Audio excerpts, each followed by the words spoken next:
हाँ, पर सुबह सुबह न्यूज़पेपर मत पढ़ा करो। सुबह उठते ही मैंने पढ़ने का तरीका बताया आपको, ये बताया।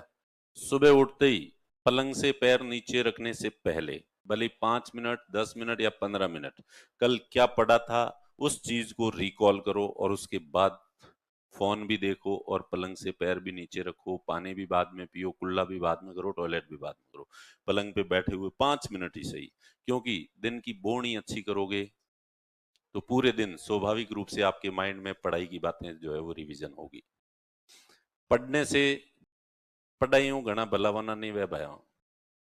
ठीक है, पढ़ाई से ज्यादा फायदा नहीं होगा, जितना पढ़ने के बाद भी उन चीजों को माइंड में रिकॉल करते हो, तो उससे एक डफर स्टूडेंट और एक इंटेलिजेंट स्टूडेंट में यही फर्क होता है कि जो इंटेलिजेंट स्टूडेंट होता है, जो तुम्हारी यहाँ पे टेस्ट होंगे और टेस्ट में जो सबसे ऊपर जिनके रोल नंबर होंगे, वो स्वाभाविक रूप से वो बिना किसी के सिखाए, मेरे सिखाने की जरूरत नहीं है उनको, बिना सिखाए जब वो सामान्य खाना खा रहे होते हैं तब भी उनके दिमाग में पढ़ाई की बात चल रही होती है, तभी उनकी स्टैगफ्लेशन क्या होता है, खाना खा रहा है और उसके दिमाग में चल रहा है स्टैगफ्लेशन क्या होता है, कोर इन्फ्लेशन क्या होता है, डिसइन्फ्लेशन क्या होता है, डिफ्लेशन क्या होता है, डब्ल्यूपीआई क्या होता है, सीपीआई क्या होता है। डब्ल्यूपीआई जो है वो 4 तरह का होता है। एक तो मेजर डब्ल्यूपीआई होता है और इसको 3 भागों में अलग से डिवाइड किया गया है।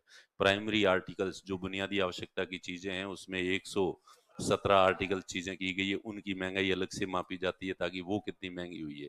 फिर जो पेट्रोल डीजल और फ्यूल और एनर्जी से रिलेटेड जो होते हैं, इनमें 16 चीजों को लेके इनकी महंगाई अलग से बांटी मापी जाती है, जिसको जो है वो WPI for fuel and energy जो है कहते हैं, 16 चीजें। और जो कारखानों में जो चीजें बनती है, डब्ल्यूपीआई फॉर मैन्युफैक्चरिंग आइटम्स, उसमें 564 चीजों को ऐसे उसके दिमाग में यूं चलता रहता है। स्नान कर रहा है तब भी उसके दिमाग में ऐसा कुछ चल रहा है, वो यहाँ से कोचिंग से घर जा रहा है तब भी, बस में बैठा है तब उसके दिमाग में ये चीज चल रही है, वो सोने की तैयारी करता है बेड पे जाके सोता है तब भी ये सोच रहा होता है, सोचते सोचते उसको नींद आ जाती है। और सपनों में भी यही चीजें जो है रिकॉल, आधी जो नींद होती है उसमें भी रिकॉल होता रहता है। वो तो होता है इंटेलिजेंस। डफर वो जो होता है जो खाना खाते समय चकड़ चकड़ चकड़ खाना खाता है और कुछ घर के बारे में सोचता है, समोसा मिल जाता तो कैसा रहता, ठीक रहता, ये सोचता रहता है, अब घर कब जाऊंगा वापस, इतने तारीख को छुट्टियां हो जाए, इस तरह की बातें सोचता रहता है, या लड़ाई झगड़े की बातें, ईर्ष्या द्वेष की बातें, प्रेम मोहब्बत की बातें। इस पे क्यों हंसे, यही सबसे ज्यादा सोचते हो। ठीक है, ऐसा सोचता रहता है, पढ़ाई की बातें नहीं सोचता। एक उस समय तो खाना खाते समय, स्नान करते समय, वॉक करते समय तो नहीं ही सोचता है, प्लस मैं यहाँ कुछ पढ़ा रहा हूँ उस समय भी वही सोच रहा है, यहाँ पे भी ध्यान नहीं दे रहा है, वो है डफर। तो इसलिए अपने मन को कंट्रोल में रखो और दिन में 10 बार अपने मन को चेक करो कि अभी ये क्या सोच रहा है, क्या पढ़ाई की बात सोच रहा है या दूसरी बात सोच रहा है। तो 10-15 बार दिन में आपका अलार्म बजना चाहिए माइंड का, और आपके मन पे विजिलेंस होना चाहिए, निगरानी होनी चाहिए, और उसकी चोरी को पकड़ा जाना चाहिए कि, और उसको समझाना चाहिए कि बेटा तू इधर उधर की बातें मत सोच, खुद के मन को कहना है ऐसा कि बेटा इधर उधर की बातें मत सोच, ये इन्फ्लेशन वाले जो चैप्टर है ये याद कर ले, ये बैंक वाला जो चार्ट है इसको तू याद कर ले। कोऑपरेटिव बैंक्स जो है वो 2 तरह के होते हैं, एक अर्बन कोऑपरेटिव बैंक और एक state cooperative bank. State cooperative bank फिर से 2 तरह के होते हैं, एक शॉर्ट टर्म के जो लोन देते हैं, एक लॉन्ग टर्म के। शॉर्ट टर्म के जो लोन देते हैं वे त्रिस्तरीय होते हैं, 3 लेवल के होते हैं। एक राज्य लेवल का होता है, डिस्ट्रिक्ट लेवल का होता है और ग्राम पंचायत लेवल का होता है। जो राज्य लेवल का होता है उसको एपेक्स बैंक कहते हैं, डिस्ट्रिक्ट लेवल का सेंट्रल कोऑपरेटिव बैंक कहते हैं, उसको डिस्ट्रिक्ट सेंट्रल कोऑपरेटिव बैंक कहते हैं, और जो ग्राम पंचायत लेवल का होता है तो उसको प्राइमरी एग्रीकल्चर क्रेडिट सोसाइटी कहते हैं।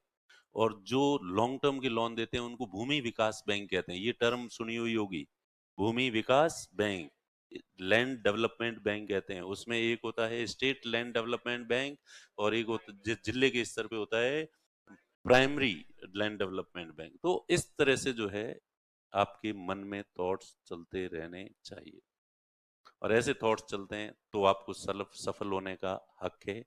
और अगर ऐसे नहीं चलते हैं तो जिंदगी का कीमती समय, माता पिता का पैसा और उनकी उम्मीदों को बर्बाद मत करो।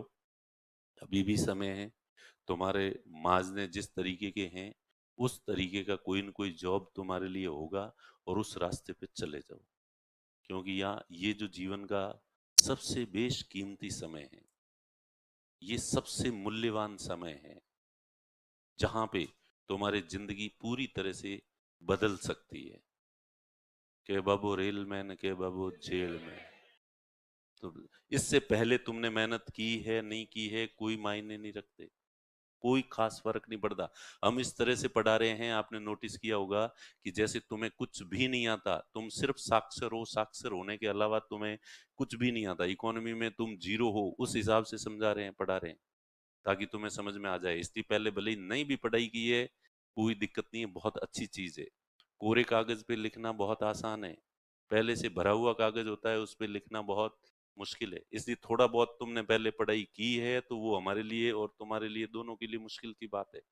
और पहले तुमने बिल्कुल ही नहीं पढ़ रखा है, कुछ ही नहीं आता तुम्हें, लेकिन अब तुम पढ़ना चाहते हो, कंसंट्रेशन तुम्हारा अच्छा है, मेहनत आगे अच्छी कर सकते हो, तो हमारे लिए ज्यादा आसान है। ठीक है। और ये जीवन की एक दुविधा है कि अधूरा ज्ञान हमेशा अधूरा ही रहेगा, वो पूरा होने की संभावनाएं बहुत कम होती है। लेकिन बिल्कुल ज्ञान नहीं है, वो सीधा पूरा ज्ञान जो है वो हासिल हो जाएगा, और ये फैक्ट है।